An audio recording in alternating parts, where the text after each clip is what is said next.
Hey, for the next few weeks, we got about 3 weeks now until Easter. We're going to turn our eyes that way. The reality that hope lives, and because Jesus is resurrected, everything else is different for us. Because Easter is true, we face today differently. And so today I'm going to talk about the surprisingly low road to Easter, and then next week we'll have this surprisingly different king of Easter, and then the surprising hope on Easter morning. Because everything about Easter is surprising. It's unexpected. Now, I've got to admit, I was thinking about this. There are two different types of sermons that are difficult to listen to. The first ones are bad ones. I'll let you judge. But the next one are good ones. And they can be difficult to listen to because they tend to cut a little. And they cut with the intention of bringing healing and realignment. And for me, today was one of those. It was one of those where it was unexpected, kind of a gut check. My ambition was put into check. The way that, we'll get there. The point is that this, as we get into the text today, that the road to Easter is surprisingly low, and the road that Christians walk in response should be low as well. If you've got a Bible, I hope you do. Would you open it to Matthew chapter 20? This is a corrective that Jesus offers on his way to the cross. On his way to the cross. So here, I'm going to give you the context. Jesus and crew are just outside of Jericho. Jericho is about 18 miles away from Jerusalem. And it's all uphill. So it's about 3,500 feet straight up from there. So they've got to walk. They're heading 18 miles uphill to the cross. And then it's going to get tougher when Jesus gets there. When he gets there, it's the beginning of what we call the Passion Week. Passion comes from the Latin for suffering. It'll be the triumphal entry, that cleansing of the temple scene that we read about. The Last Supper, Jesus washes feet. Gethsemane, where he just cries out in pain as he prays. Hours later, he's already on a cross. 3 days later, though, hope lives. That's all, though, right around the corner. Today, he and the 12 and sort of that small crew of Christians are making that long uphill walk towards Jerusalem. And if you just put yourself in Jesus' spot for a minute, he knows what's at the end of this walk. These are precious moments. Moments with the 12. He knows how hard this is going to be. And so what we're going to do today is we're going to join in on this conversation along the way. Matthew chapter 20, I'm going to start in verse 20. Then the mother of Zebedee's sons approached him with her sons. She knelt down to ask him for something. This is James and John's mom, so the mother of James and John. Let's get that out there. Those are two of Jesus' closest friends. Remember you had the crowds, and then there was the 12 that he really poured into, but then there's three, Peter, James, and John, and he's closer to them than anyone else. They're his best friends, and James and John, their mama comes to Jesus on their behalf. But here's the deal. We really can't go for it. There's something really important here in the text that if we miss, we'll miss the point of this text. What's the first word of verse 20? Then. Matthew is tying this event to something else. This isn't a new story. This is a continuation of a story. So let's back up a couple of verses just to make sure that we see the context well here. Back up to 17. While going up to Jerusalem, Jesus took the 12 disciples aside privately, and he said to them on the way, see, we're going up to Jerusalem. The Son of Man will be handed over to the chief priests and scribes. they'll condemn him to death. They will hand him over to the Gentiles to be mocked, flogged, crucified. And on the third day, he'll be raised. Okay, so here's the context. Now we get it. Along the way, Jesus says, hey, when we get to where we're going, when we get to Jerusalem, the religious muckety-mucks, the head honchos there, they're going to have me arrested. And then they're going to turn me over to the Romans, where I will be publicly mocked, beaten, and put to death as a common criminal. But don't worry, that's not the end of the story. Don't worry, this is going to go differently than what you expect. And if you just think about it from that point, it's terribly specific and incredibly hard. And that'll change the mood of a conversation. When Jesus says, hey, where we're going, this is what's going to happen. In light of Jesus' announcement of his impending arrest, his beating, execution, Mrs. Zebedee makes a very specific request. Now look at verse 21. What do you want? He asked her. Promise, she said to him, that these two sons of mine may sit one on your right and the other on your left in your kingdom. Jesus answered, you don't know what you're asking. Are you able to drink the cup I'm about to drink? Oh, we're able, they said to him. He told him, oh, you will indeed drink my cup, but to sit at my right and left is not mine to give. Instead, it is for those whom it's been prepared by my Father. In light of Jesus' impending arrest and execution, she asked for her sons to have the best seat in the house. Can they have the positions of power and authority? You talk about bad timing. That's terrible timing. To make sure we see this scene right. It says she came and kneeled to in front of Jesus. Some of the old translations would say worshipped, but really it's just she knelt down. The word is similar. She kneels down. So she seems to have a very high view of Jesus, but it also seems she has a very high view of her boys too. And she wants to make sure they get a promotion. She wants to make sure they're up for the job. Get the best seats in the house. Now, if you read this, because this is in Matthew and in Mark, Mark says specifically it's James and John. Let me a little Bible study thing here for a second. Mark is the collection of Peter's sermons. He recorded what Peter had to say, and Peter's always pretty tough on the 12. Matthew's a little nicer to the 12. He goes ahead and says, well, it's James and John's mom that did it, but realistically, all three are part of this discussion, and I'll demonstrate why I think that's true here in a minute. James and John, the sons of thunder, as they're known, hiding behind Mama's apron as she tries to get them the best seats in the house. Now, here's why I say that we can show that. Jesus answered, you don't know what you're asking. It's second person plural. Y'all don't know, or if you're from Eastern Kentucky, Ewans don't know what Ewans are asking. The three of you together don't get what it is that you're saying. You don't get this. You know what? Feeling superior is one thing, but seeking superiority over other people is something altogether different. That's something different. See, the way of Easter, the way of the church is a low road. It's a quiet road. It's a road that doesn't seek to promote himself. The only one we're trying to promote is Jesus.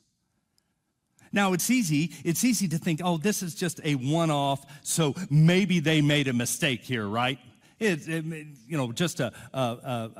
this one-time thing. I noticed something as I was studying this week, and I've never seen this before. And I want to say, for those of you that are maybe even new to reading your Bible and you get across something, you're like, well, I've read that once. I'm no expert, but I've been doing this for a minute, and I am shocked at year after year after year after year when I keep coming back to the text, and God opens up something a bit different. And I noticed that, how is it that I've never seen that before? And here's what it is. Both in Matthew and in Mark. In Matthew, for those of you that are note takers, chapters 16, 17, and 20. In Mark, chapters 8, 9, and 10. Three times Jesus says, here's what's about to happen. I'm going to go to Jerusalem. I'm going to get arrested. I'm going to get beaten. I'm going to get executed. All three times. All three times, he leads them into the valley, and they want to push him right back up the mountain of glory. All three times. In both books, he has to correct, because they immediately want to correct Jesus or lead in a different way, because surely Jesus is a means to victory, but not defeat, greatness and not obscurity, power and not servitude. All three times, he's got to push him back down into the valley to let him know that in the kingdom, the way up is really the way down. See, you and I don't look for justification by glory or by achievement or even by victory. We look to a Roman cross. And because we look to the one who hung on that cross, we respond to the world the same way that he did. We wash feet.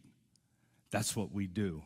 And it's not just them. Honestly, we love the idea of this freedom. We even like the idea of a cross, as long as we don't get too particular with it, because we don't care much for the way of the cross, and we sure don't like the idea of carrying one.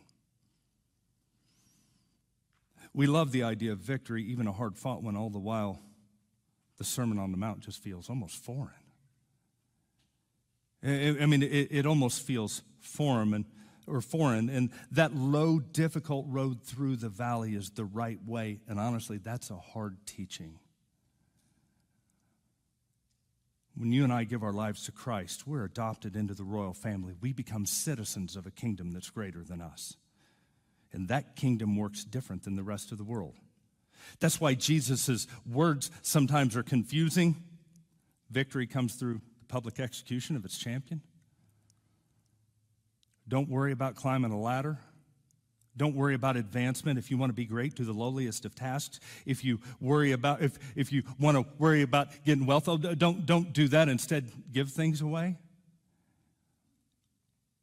That's hard stuff. See, the road to Easter isn't simply surprising. It can be flat out confusing. And it's confusing because we've allowed the world to shape our understanding of what good is. And as Christians, we need a constant influx of Jesus. Not simply the facts about his death and resurrection. You and I need to be constantly reformed by his way, his life, his death, resurrection, what he's doing right now, and his imminent return. How he responds to sinners with both grace and truth. It's how he prioritizes the marginalized. It's honestly how he had nothing but hostility for religious hypocrites. It's following him down the low and lonely roads. That's why if you ever wonder why I preach so much from the Gospels, it's not simply because you need it, which I'll let you in on something. You do. But it's because I need it. And I need to see Jesus again and again and again. And after all these years, I still do. I remember when I first got into vocational ministry, me and two buddies were downtown. I think the International Conference on Missions was here in Indy that year. And I was so excited about being in vocational ministry. You know, I had my degree, and I felt pretty proud of myself. And we go out to lunch. I'm at this conference, and I'm kind of leading the way in all of this deep theological discussion. On the way back, one of the guys with us, Sean, he packs up part of his lunch, and he says, "We'll find someone to give this to." On the way back, we're walking. I'm carrying on about something that I really didn't know what I was talking about. And he sees this guy at the end of the longest alley I've ever seen. And the more I tell this story, the longer this alley gets. It's like 220 miles long. One guy at the end of this alley slumped over. He says, "Here we go, Steve. We're gonna get his lunch." I'm like, "Dude, he's sleeping." He goes, "No, he's praying for lunch, man." And I'm like, "No." And he's like, "Come on." And we get down there, and for him to just go wake this guy up, honestly, "Hey, brother, seems like you got on some hard times. Can we buy you lunch? Here you go." And here I am, because I'm an introvert. This is weird for me. I feel way out of my comfort zone. We pray, but I stay back, and while we're praying, he grabs me by the shoulder, pulls me in. This is where you belong if you're following Christ. It's not back over here having your meaningless theological discussion. So, again, for me, and I'm assuming I'm not the only one, I was easy to talk about the cross, but I was wary of going to the places where Jesus went. And I was cautious about loving like he did, about walking those low and lonely roads. I noticed a long time ago something disturbing in myself, and frankly, I see it in the American church in particular. We minimize Jesus' words and prioritize Paul's often. We're quick to go to the epistles. We love Romans, Galatians, Ephesians. And we'll minimize Jesus' words. And here's why I think that's true, is because Paul gives us the theological boundaries, and we talk in these specifics, and it's easy to check boxes, but it doesn't force us down the alley. Pro tip here for you Bible study folks: don't prioritize Paul over Jesus. And if you're using Paul to interpret Jesus, you've got the formula flipped. Focus on Jesus as well and understand Paul in light of Jesus. He's the visible image of the invisible God. What Jesus does is the way that we walk. Paul gives us theology in order. So very, very helpful. So very, very good. Jesus pushes us down the alleys. He drives us into the valley of difficulties. He doesn't fit well at times with our individualistic and capitalistic hearts. I've even seen people, and this embarrasses me when it happens, they'll minimize the Sermon on the Mount and say, "Well, that was really prior to the cross, so that doesn't pertain to us." And I go, "Oh, we've missed that. We've missed that bad." Do we really believe that Jesus is the way, the truth, and the life? If we do, we follow him. And all the while, Mrs. Zebedee's saying, "I think I'd like to see John here and James here. Or is it James here and John here? Oh, Jesus, you choose. Either way, as long as they get the good seats, I'm in." He says, "Y'all don't even know what it is that y'all are asking. Can you drink this cup?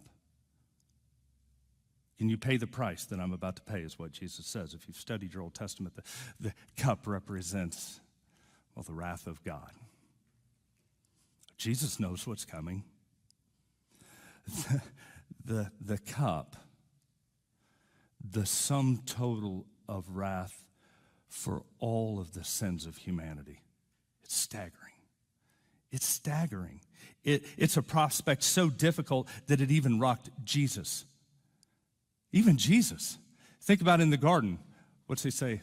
"Father, if there's another way, would you let this cup pass?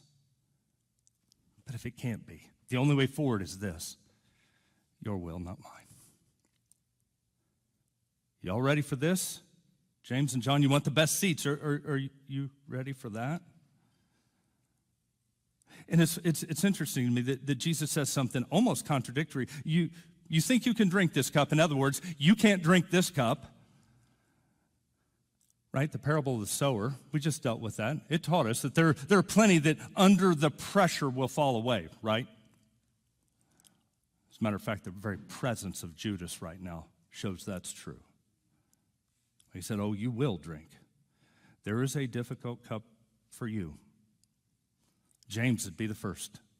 He'd be the first to be killed. John's would come differently. As an old man, he'd be exiled to an island of salt mines. Now, there's lots of, here, let me get this out of the way, because someone's going to say this to me afterwards about him being boiled and all that. There's lots of, like, kind of fanciful tales about what may or may not have happened to the 12. The history on that's a bit sketchy. We'll stick with what we do know. What we do know is that John ended his life on an island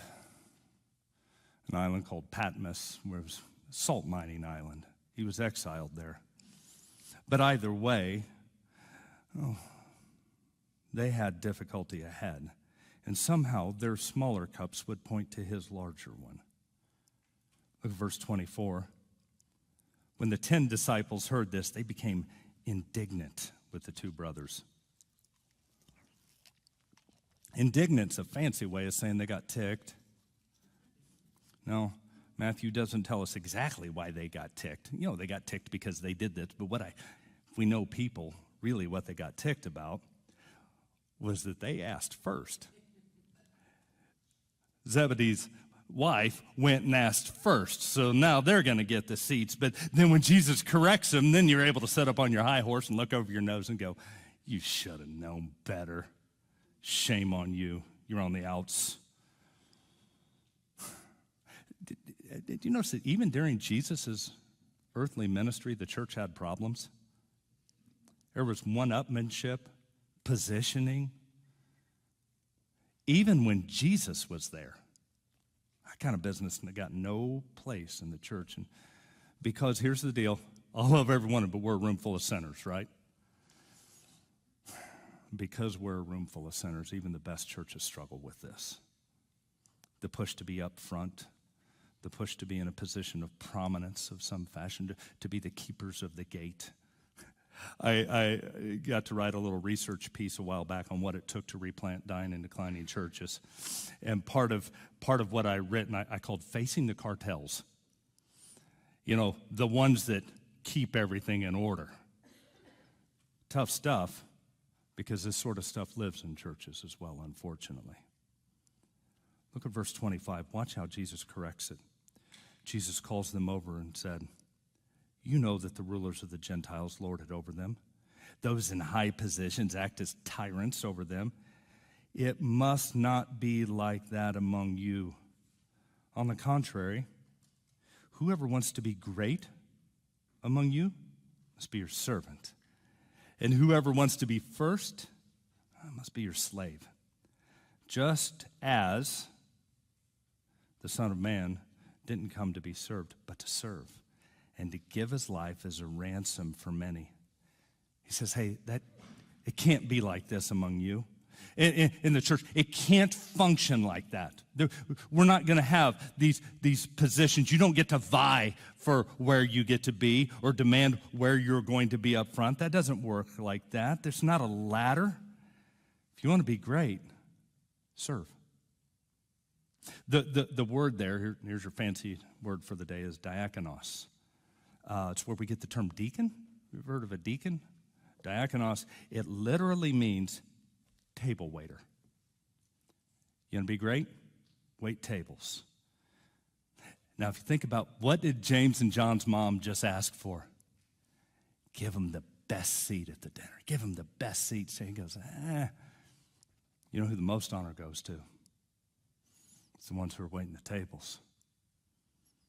If you want to really be great, he says, think about the structure of a society. You want to be great? He goes to the lowest. He says, be a slave. Be a slave. And oddly, he ties this table waiting to his service, just as the Son of Man. He didn't come to serve, but to be served. He came, uses that term, he came to wait tables. The kingdom works different. And because he came to wait tables. There's another little fancy term. Sorry for all of the goofy Greek stuff here. But it says ransom. The root word there is to loose.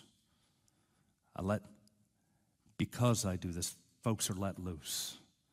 They're free. There's a freedom that comes because Jesus didn't choose to be served. He came to give his life on a cross. You see, in the church, in the kingdom, the way up is always the way down. Serve, love. I remember when my kids were small, our small group, we got into this thing where there was a church that fed homeless folks every Saturday night. Once a month was our turn. So once a month we went down and we fed I'd say the guys. Really, it was the gals. We didn't want to poison anyone. So the gals cooked, and we'd feed 70 or 80 people. And I remember watching the kids, just little tykes, running around and taking plates to some of the older folks that didn't have to wait in line. And I'd pray then, let them keep this mindset. Not out of charity. C.S. Lewis used to use this term, cold as charity. Let that sink in. Cold as charity. It's easy to flip a 5 to somebody. But no, out of empathy, out of caring,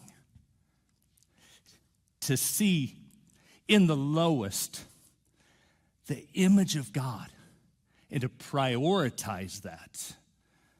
Folks, if you want to know what pro-life is, start there.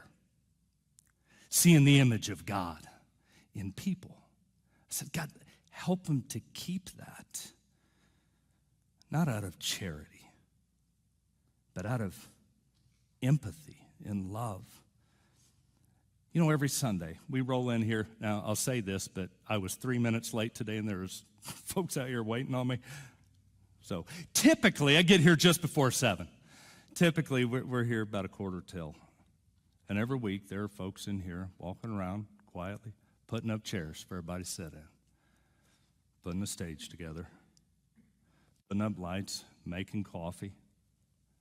That's table waiting stuff right there. That's table waiting stuff. And I can't tell you how many times I've seen folks in this group of believers fix cars, go and do home repairs, quietly sit with someone while they're hurting. Watching little ones in the nursery so a young mom and dad could have a quiet moment. Make sure you get this. The best seats in the house are kept by those folks. That's table waiting stuff. Jesus says that's a big deal. Just as the Son of Man didn't come to be served, but he came to wait tables. Because he did, we do. Right? You and I, we don't earn our place in the kingdom. We know that. But because we've been given a new life, we try to mirror our King, to show him to a lost and broken world. And our table waiting looks very strange to the world. What it does, it points to a greater sacrifice. So we walk the low road. We wait tables. Sometimes we do it with a good heart. Other times we're kind of grumpy about it, a bit reluctant. And I promise you I'm not the only one in here that's ever served and thought, daggone, it's not what I want to be doing right now. We imperfectly try to live out little pictures of the kingdom. You and I aren't worthy of the gift that we've been given, but the lower we get, the better we understand it. And the closer we get to the King. There's this scene in Revelation. Always takes me when I see this. Revelation chapter 5. Now here's John. Remember the one that was his mama wanted him to get the best seat in the house. This is a little more grown up John. Revelation 5. Then I saw on the right hand of the one seated on the throne a scroll with writing on both sides, sealed with 7 seals. I also saw a mighty angel proclaiming with a loud voice, "Who is worthy to open the scroll and break its seals?" But no one in heaven or on earth or under the earth was able to open the scrolls or even to look in it. And I wept and wept because no one was found worthy to open the scrolls or even look into it. Okay, so let me break this down. The scroll represents God's plans, his good plans for redemption and humanity and the way that he's making everything sad come untrue. All of that bound up. And they say, who's worthy to make this happen? If no one's worthy, frankly, everyone's doomed. If no one's worthy to open that, there's no redemption. But who is worthy? Who didn't sin? Who worshiped in spirit and truth? Who waited tables? Who didn't take the easy path? Who didn't position himself or power play? Who walked the path of obedience? Who fulfilled the law? Who loved rather than hated? Who paid it all? And you look at that and say, no one. And so John breaks down and starts crying. This same John, because he knows that's bad news. And then one of the elders said, hey, don't cry. Look, the Lion from the tribe of Judah, the Root of David, he has conquered so that he is able to open the scroll. He's able to do this because he alone's worthy. But what really strikes me here in this scene, he says, look, it's the Lion from the tribe of Judah. And he looks, and what does he see?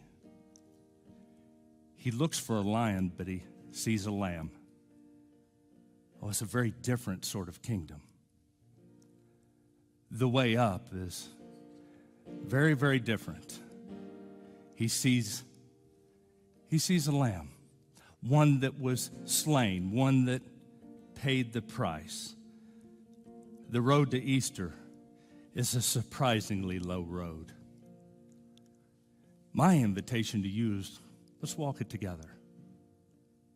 Not worry about positioning or power plays or trying to even advance ourselves, but to worry about always making a big deal of the one who did. The one who did it all. I say, let me correct myself there. The one who paid it all. Father God,